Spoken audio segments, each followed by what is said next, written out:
솔로몬 왕이 지나온 날에 인간의 삶, 특별히 자기가 지켜본 모든 것들 중에 격언이 될 만한 말들을 모아서 기록하여 우리들에게 기록으로 남겨준 것이 잠언입니다. 그 잠언 중에 특별히 간접적인 경험이 아니라 솔로몬이 직접 경험한 몇 가지를 오늘 본문에는 우리들에게 생활의 격언으로 우리에게 가르쳐 주시고 있습니다. 오늘 본문이 가르쳐 주시는 말씀을 따라 솔로몬은 어떤 생활의 격언을 말해주고 있는지 잠깐 생각해 보도록 하겠습니다. 첫째, 솔로몬은 지혜의 생활을 해라 하는 그런 말씀을 주시고 있습니다. 본문 말씀 1절에 보면 솔로몬의 잠언이라 지혜로운 아들은 아비로 기쁘게 하거니와 미련한 아들은 어미의 근심이니라, 이렇게 말씀을 주시고 있습니다. 이 말씀에 보면 지혜가 핵심입니다. 지혜 있는 아들이 되어야 된다는 거예요. 어리석은 아들이 되지 말고 지혜 있는 아들이 되면 아비로 기쁘게 한다. 여기서 아비는 우리 육신의 아비 말하죠.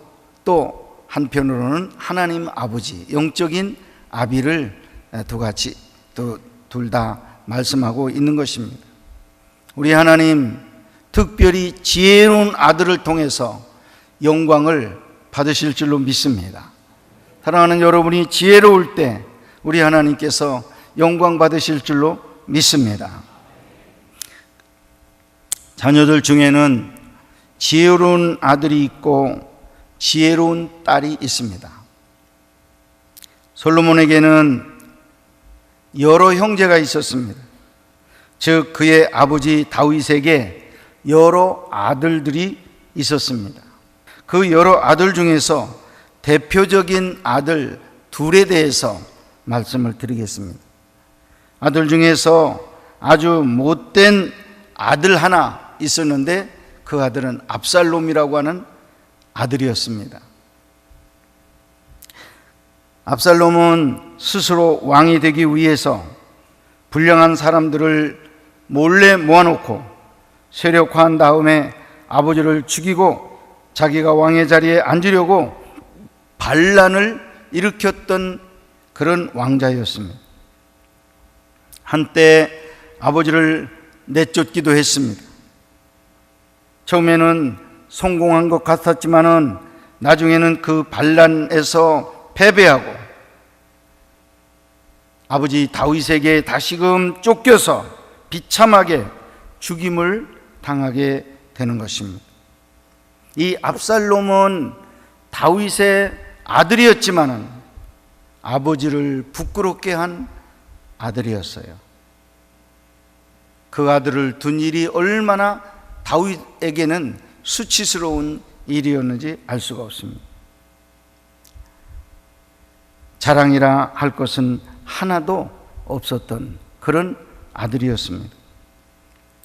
그 반대로 아주 아버지의 마음을 기쁘게 한 지혜로운 아들이 하나 있었는데 그 아들이 바로 오늘 말씀의 저자인 솔로몬 왕자였습니다.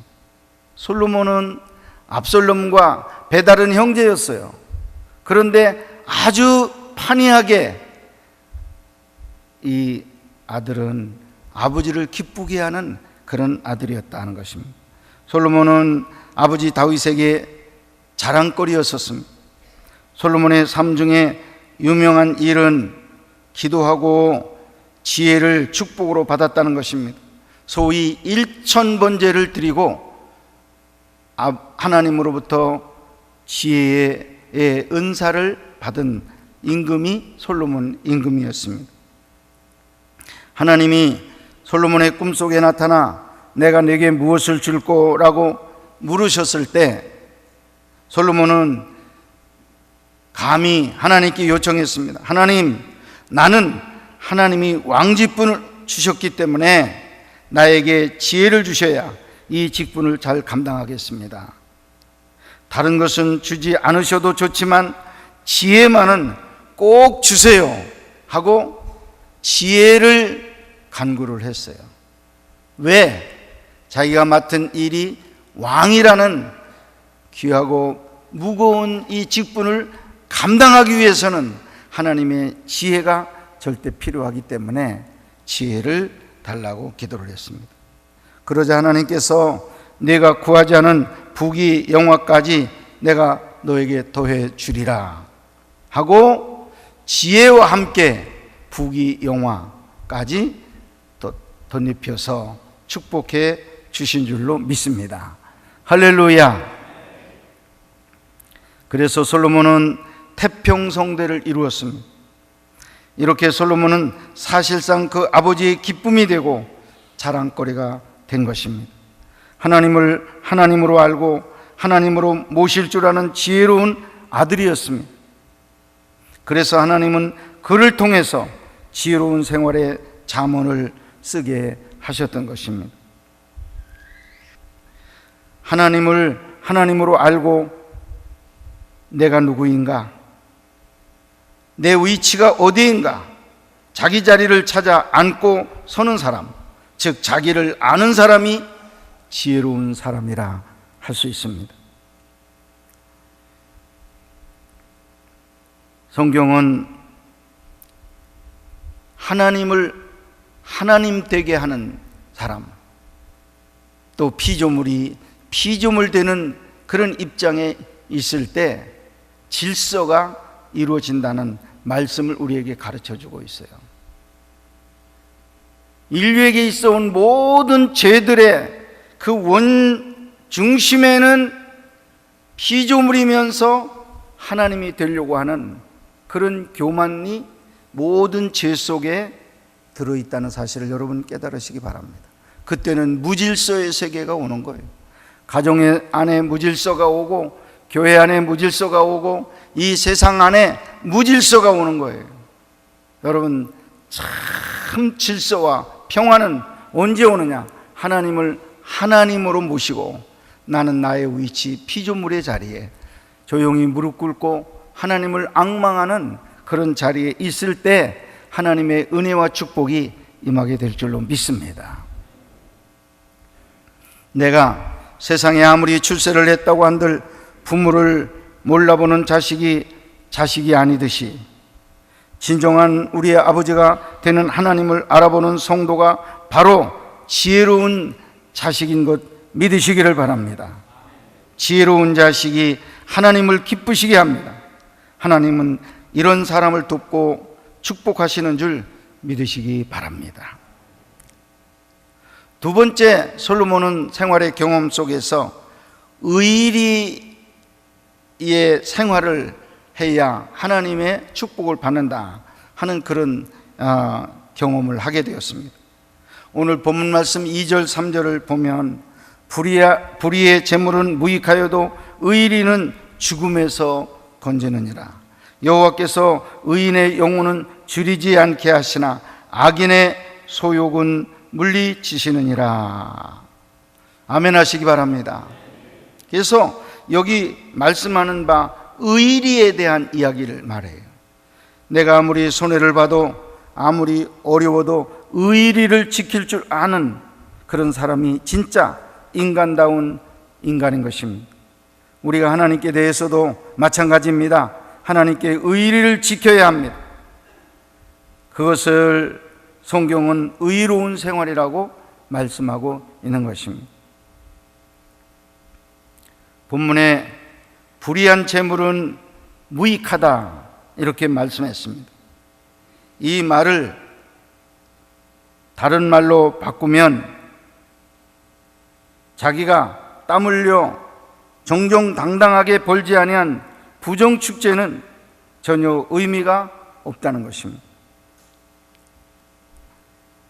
요즘에 재판을 받는 사람들이 많이 있습니다. 유명 인사들이 재판을 많이 받고 있습니다.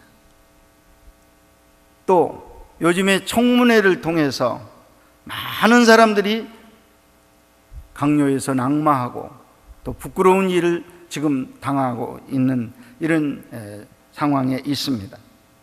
근데 왜 이 사람들이 이렇게 재판을 받고 부끄러움을 당하는 자리에 있는지 아십니까? 대부분 불의한 돈 때문에 인생을 망치고 그리고 자기와 자기 자녀들에게 부끄러움을 끼치는 그런 일이 지금 이루어지고 있다 하는 것입니다. 자기가 땀 흘려서 벌어서 쌓은 것 가지고는 아무 문제가 될 게 없어요. 그런데 뭐 때문에 꼭 내중에 문제가 되느냐 하면 불의한 재물 때문에, 이상하게 받은 돈 때문에, 부정으로 받은 돈 때문에, 뇌물 때문에, 이것 때문에 다시 한번 자기가 평가를 받아야 되고 자기 가정의 자녀들 앞에 부끄러움을 더해주는 그런 일을 하게 된다는 것. 그래서 성경은 말하기를 불의한 재물은 무익하다 말했어요. 사랑하는 우리 중부 명성교회 성도 여러분, 우리에게 불의한 재물이 손짓할 때가 있을 수도 있습니다. 선생님들, 공무원들, 여러 기관에 있는 분들, 불의한 재물이 여러분들에게 손짓하고 악수하자고 할 때 여러분 그것으로 여러분 유혹받지 마시기를 바랍니다. 여러분 무익하다 그랬어요. 오히려 무익에서 더 나아가서 나를 부끄럽게 하는 그날도 올 수 있다는 사실을 여러분이 깨닫고 여러분 손이 깨끗한 손이 되어질 수 있기를 주님의 이름으로 축복합니다. 그러나 본문은 이어서 의인은 죽음에서 건지느니라 라고 오히려 물질보다도 의인이 있는 사람으로 살 것을 2절 3절이 말씀하고 있습니다. 의인의 영혼은 하나님께서 줄이지 않게 하신다고 말씀했습니다. 절대 의인이 있는 사람은 내가 부정축제를 안 해도 굶어서 죽는 일이 없다는 거예요. 의리를 지킨 사람에게는 먹을 것을 계속 하나님께서 누구의 손을 통해서든지 대주신다는 거예요. 의리로 여러분 일생 먹고 살아갈 수 있기를 바라요. 부정축제, 불의한 재물, 그것으로 살려고 하는 생각은 절대 금하시기를 바랍니다. 성경은 의리를 지키는 사람을 의인과 똑같이 이야기하고 있습니다. 구약 성경의 원어인 히브리 말에 의하면 본문에 나오는 의리는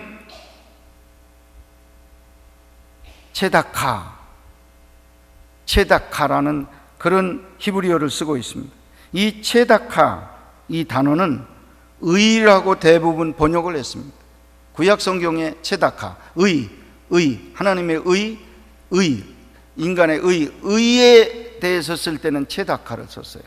그런데 본문 말씀에만 그 똑같은 체다카를 의리 해가지고 의리를 이제 말씀한 내용이 오늘 본문의 말씀인 것입니다. 여러분, 우리가 하나님을 알고 하나님을 믿고 예수님을 영접함으로 하나님의 아들, 딸이 되고 하나님의 백성이 되었습니다. 하나님의 백성이 된다고 하는 것도 중요하지만 하나님의 백성 노릇을 잘하고 하나님과의 의리를 지킬 줄 아는 일이 더 중요하다는 사실을 믿으시기를 바랍니다. 하나님의 아들 쉽게 될 수 있어요. 예수 그리스도를 내 마음의 구주로 영접하면, 영접하는 자 곧 그 이름을 믿는 자들에게는 하나님의 자녀가 되는 권세를 주셨나니 말씀했어요. 우리가 금방이라도 어떤 자리에서라도 하나님의 아들이 쉽게 될 수 있어요. 영접만 하면 하나님의 아들이 되고 하나님의 딸이 되는 거예요. 문제는 아들, 딸이 되는 게 문제가 아니고 아들 같은 아들 노릇을 하고 딸 같은 딸 노릇을 하는 이 의리가 더 중요하다는 걸 믿으시기를 바랍니다. 여러분, 아들과 딸이 하나님의 은혜로 이렇게 쉽게 내게 주어졌다면 여러분, 아들 노릇 딸 노릇은 힘을 다해서 하나님께 의리를 지켜드림으로 여러분, 하나님을 기쁘시게 하는 주의 아들과 딸들 다 되시기를 주님의 이름으로 축복합니다. 우리가 하나님께 큰 은혜를 받을 때 우리 하나님 앞에 늘 감사해요. 하나님 아버지 감사해요. 하나님 감사해요. 감사해요. 하나님 앞에 감사를 드려요. 그렇지만은 우리가 부유하게 되고 하나님의 은혜가 이제 더 이상 필요 없고 아쉬운 것이 지금 없다 하는 그런 시점에 들어가면 우리는 하나님을 소홀히 하는 거예요. 의리를 떠나는 거예요. 하나님의 교회 떠나는 거예요. 의리를 버리는 거예요. 우리는 인간에게 받은 은혜 잊지 않고 기억할 줄 아는 의리 있는 사람이 되셔야 되고요. 마찬가지로 하나님에게 받은 그 은혜와 사랑 절대로 잊고 살면 안 됩니다. 의리를 지키셔서 마지막까지 내 정성 다해서 충성을 다하고 봉사하는 사랑하는 성도들이 되어지기를 간절히 축원합니다. 하나님은 그 의리를 지키는 자를 구원하시고 그에게 축복해 주신다라고 오늘 말씀하고 있습니다. 하나님의 형상을 가진 고귀한 인격, 여러분 스스로가 그 인격을 지키고 나갈 때 존경받는 인물이 될 줄로 믿습니다. 사랑받는 종들이 될 수 있을 줄로 믿습니다. 세 번째, 솔로몬은 공드리는 생활을 권면하고 있습니다. 공을 드린다, 정성을 드린다, 그런 뜻입니다. 오늘 본문 말씀 4절에 보면 손을 게으르게 놀리는 자는 가난하게 되고 손이 부지런한 자는 부하게 되느니라, 이런 말씀을 했어요. 손을 게으르게 놀리는 자 가난하게 되고 손을 부지런하게 놀리는 자는 부하게 되느니라, 이렇게 말씀합니다. 손을 게으르게 놀린다는 말은 게으름을 의미하는데, 그러나 똑같은 일이라도 손을 부지런하게 놀리면 그 손이 10번 또는 100번이 가는 것입니다. 그만큼 공이 들고 정성이 들어가는 것입니다. 저는 이 말씀을 이렇게 한번 바꿔봤으면 좋겠습니다.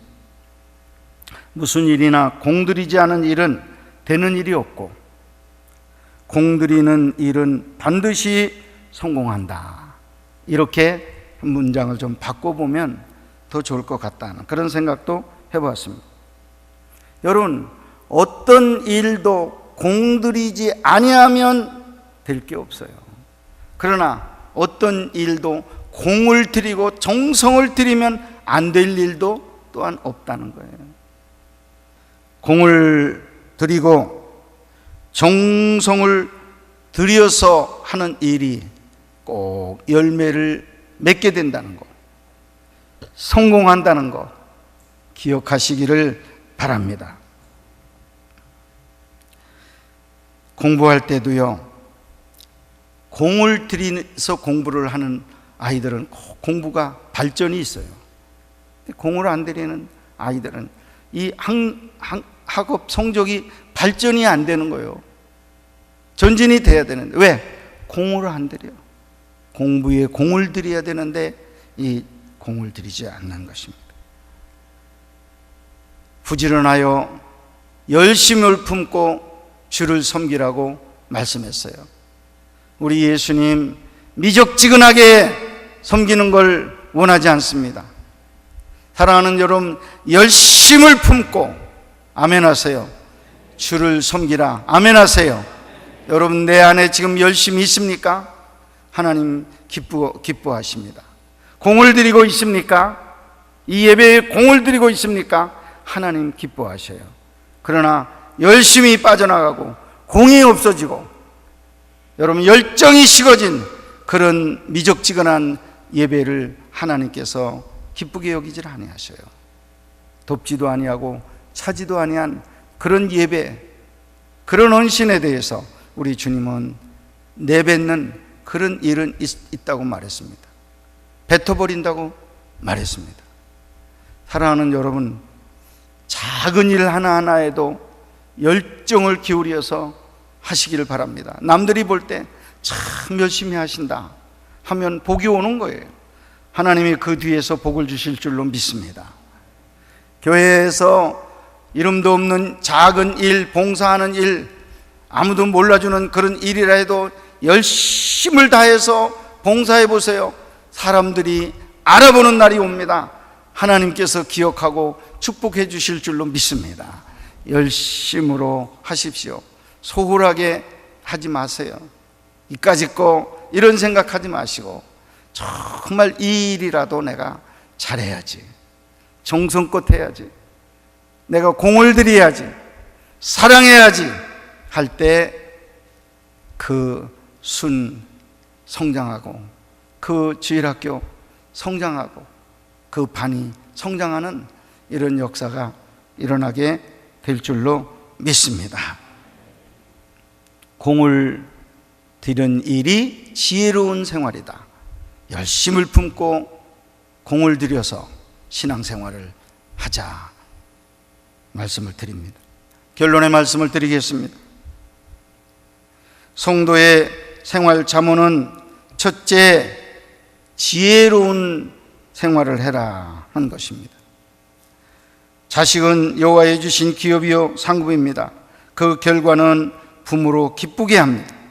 그러므로 지혜로운 생활은 하나님 아버지를 기쁘게 하는 것이 되고 최고 지혜인 것입니다. 지혜로운 생활에 축복이 임할 줄로 믿습니다. 둘째, 의리의 생활을 해라. 하나님의 축복이 임한다. 그렇게 말했습니다. 하나님의 은혜와 사랑에 대해서 항상 의리를 지키시기를 바랍니다. 의리의 생활에 하나님의 축복이 따를 줄로 믿습니다. 셋째, 공들이는 생활을 하십시오. 손이 부지런한 자는 부하게 될 것이라고 말씀하고 있습니다.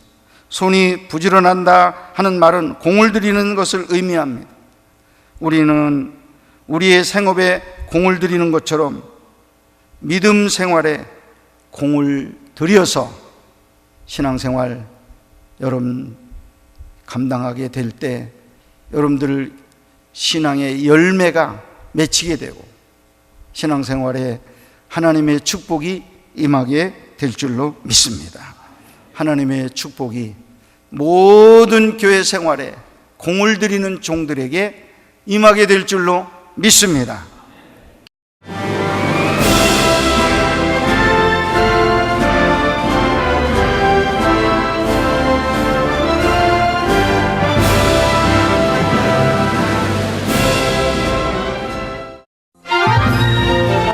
국내 최고 수준의 제15회 GBS 전국 청소년 음악 콩쿠르가 8월 30일 교육문화의 도시 청주에서 열립니다.